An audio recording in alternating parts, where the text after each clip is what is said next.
Boy, written by Trudy Ludwig. The Invisible Boy, written by Trudy Ludwig. الفتى الخفي بقلم ترودي لودفيج.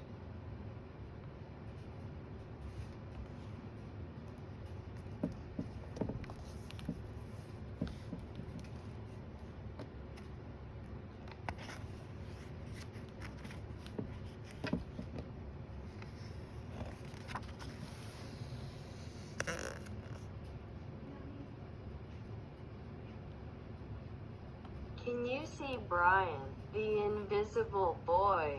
Even Mrs. Carlotti has trouble noticing him in her classroom.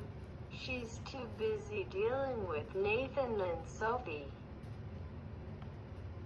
هل يمكنك رؤية برايان الفتى غير المرئي؟ حتى السيدة كارلوتي تجد صعوبة في ملاحظته في حجرة الدراسة. إنها مشغولة جدا بالتعامل مع ناتان وصوفي.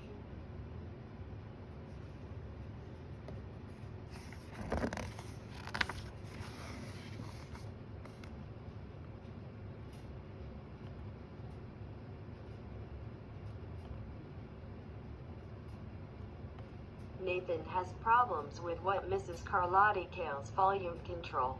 He uses his outside voice inside too much. Sophie whines and complains when she doesn't get her way. Nathan and Sophie take up a lot of space.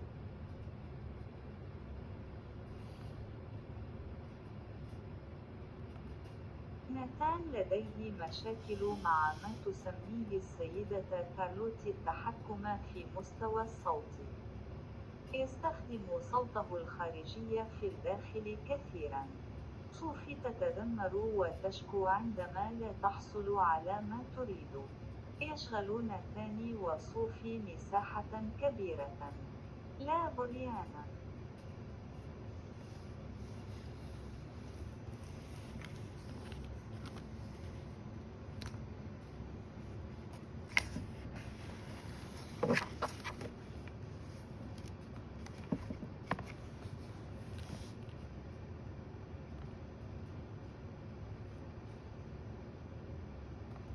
When the bell rings for recess, Micah and JT take turns choosing kids for their kickball teams.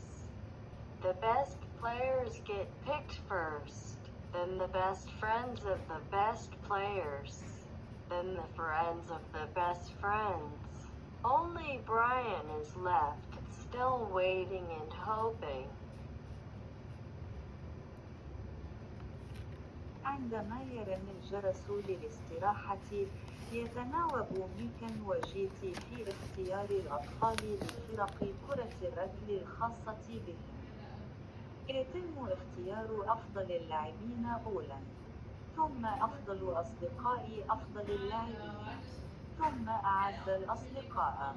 بقي بريان فقط، ما زال ينتظر ويأمل.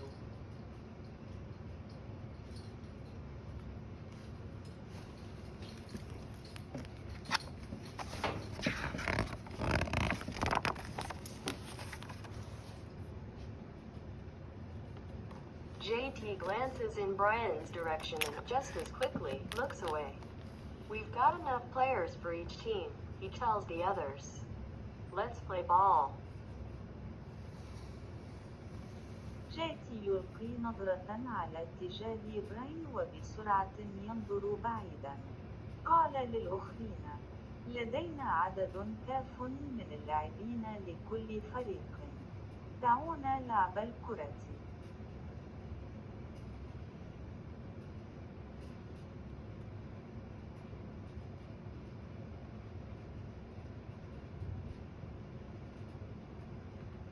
In the cafeteria, Madison and her friends talk about her birthday party.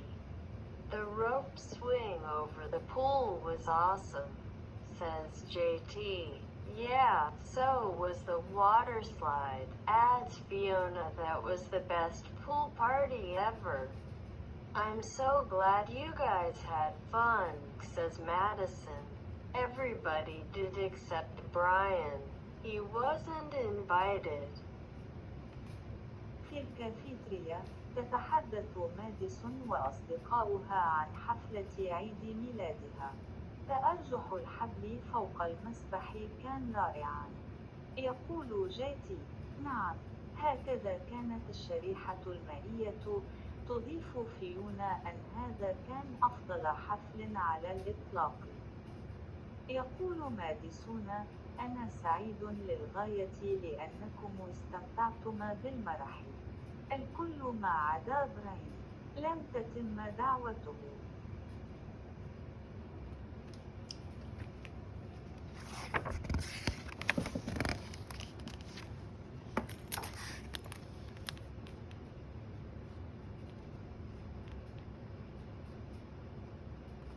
At choosing time, while the other kids play board games and read, Brian sits at his table doing what he loves to do best. He draws fire-breathing dragons scaling tall buildings, space aliens locked in intergalactic battles, and greedy pirates gigging for treasure, and superheroes with the power to make friends wherever they go.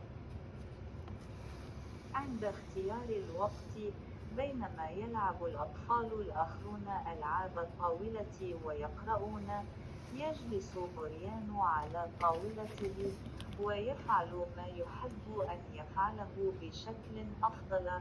يرسم تنانين تنفث النار تتسلق المباني الشاهقة. الأجانب في الفضاء يخوضون معارك بين المجرات والقراصنة الجشعين الذين يبحثون عن الكنز والأبطال الخارقين الذين لديهم القدرة على تكوين صداقات أينما ذهبوا.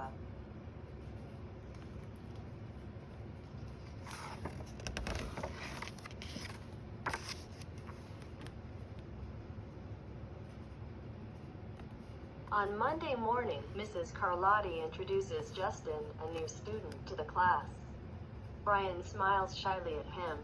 Some of the other kids sneak looks at Justin, trying to figure out if he is cool enough to be their friend. They haven't quite made up their minds yet. في صباح يوم الاثنين، تقدم السيدة كارلوتي جاستن، الطالب الجديد، إلى الفصل. يبتسم له برايان بخجل. ينظر بعض الأطفال الآخرين إلى جاستن في محاولة لمعرفة ما إذا كان رائعا بما يكفي ليكون صديقهم. لم يتخذوا قرارهم بعد.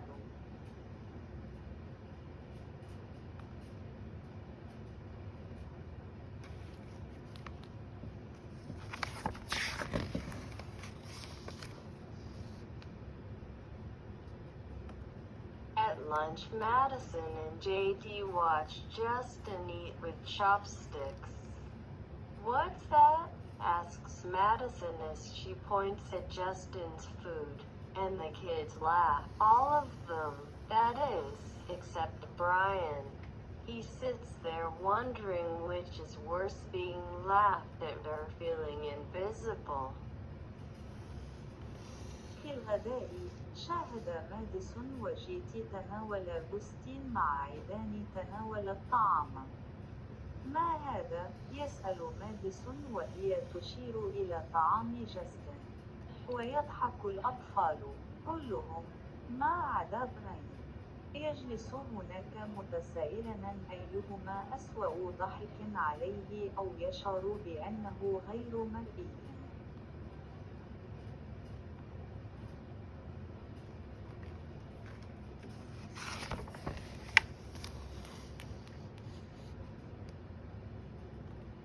The next day, when Justin goes to his cubby to put away his backpack, he notices a piece of paper with his name on it.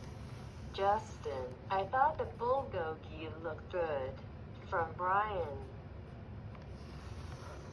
في اليوم التالي، عندما ذهب جاستن إلى حجرته ليضع حقيبة ظهره بعيداً، لاحظ قطعة من الورق عليها اسمه. جاستن: اعتقدت أن بلبوجي يبدو جيداً. من بريان.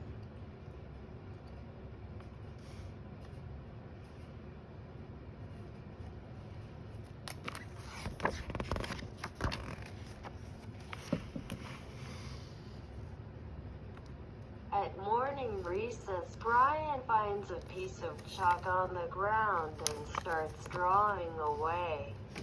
You're Brian, right? Yes, thanks for the note. Hey Justin, Emilio calls out from the tetherball court. You're up next. Sorry, I gotta go, says Justin. By the way, that's a really cool drawing, he adds before taking off. في العطلة الصباحية، يجد براين قطعة من الطباشير على الأرض ويبدأ في السحب بعيداً. أنت بريان؟ صحيح، نعم، شكراً على الملاحظة.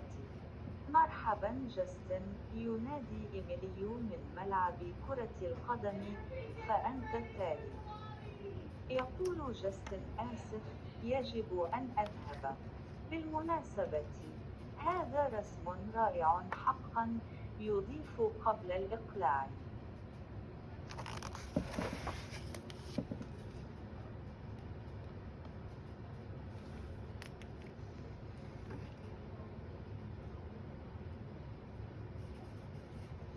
Back in class, Mrs. Carlotti asks the kids to team up in 2s or 3s for a special project.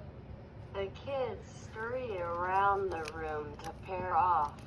Brian heads towards Justin. I'm already with Justin, says Emilio. Find someone else. Brian looks at the floor, wishing he could draw a hole right there to swallow him up.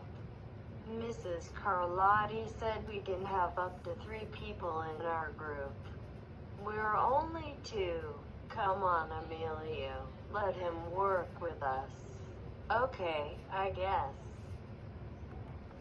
بالعودة إلى الكلاس، تطلب السيدة كارلوتي من الأطفال أن يتعاونوا معاً في فريق واحد أو 3 من أجل مشروع خاص. يندفع الأطفال في أرجاء الغرفة للانطلاق. يتجه براين نحو جاستن. يقول إيميليو: أنا بالفعل مع جاستن. ابحث عن شخص آخر. ينظر بريان إلى الأرض ويتمنى أن يتمكن من رسم ثقب هناك لابتلاعه. قالت السيدة كارلوتي: إنه يمكن أن يكون لدينا ما يصل إلى 3 أشخاص في مجموعتنا. نحن 2 فقط. تعال إلى إيميليو، دعه يعمل معنا. نعم، أعتقد ذلك.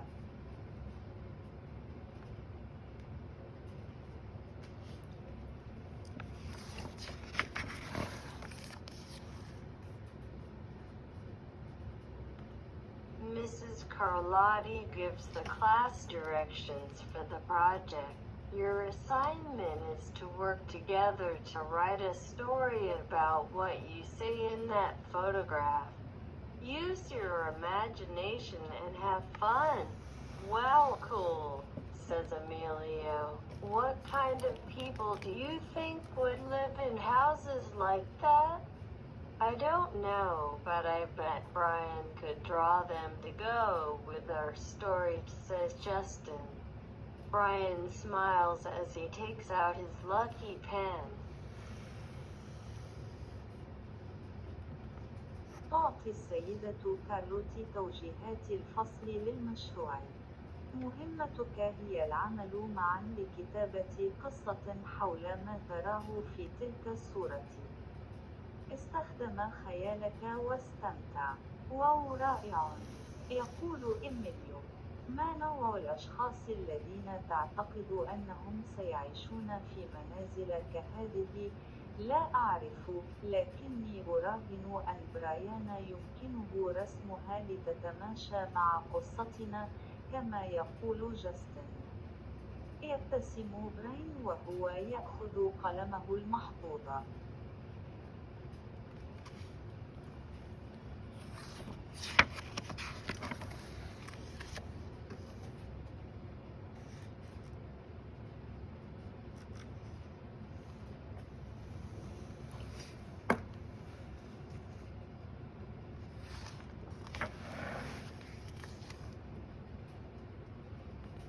It is lunchtime again, Brian's least favorite part of the day.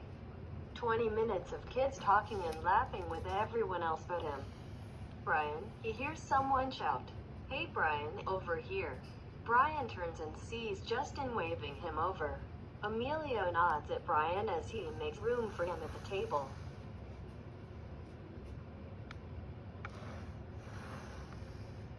حان وقت الغداء مرة أخرى، الجزء الأقل تفضيلاً لبريان في اليوم. 20 دقيقة من الأطفال يتحدثون ويضحكون مع الجميع ما عدا هو. براين يسمع أحدهم يصرخ: يا براين، هنا! يستدير برايان ويرى دوستين يلوح به. أميليو يهز رأسه لبريان وهو يفسح له مكاناً على الطاولة.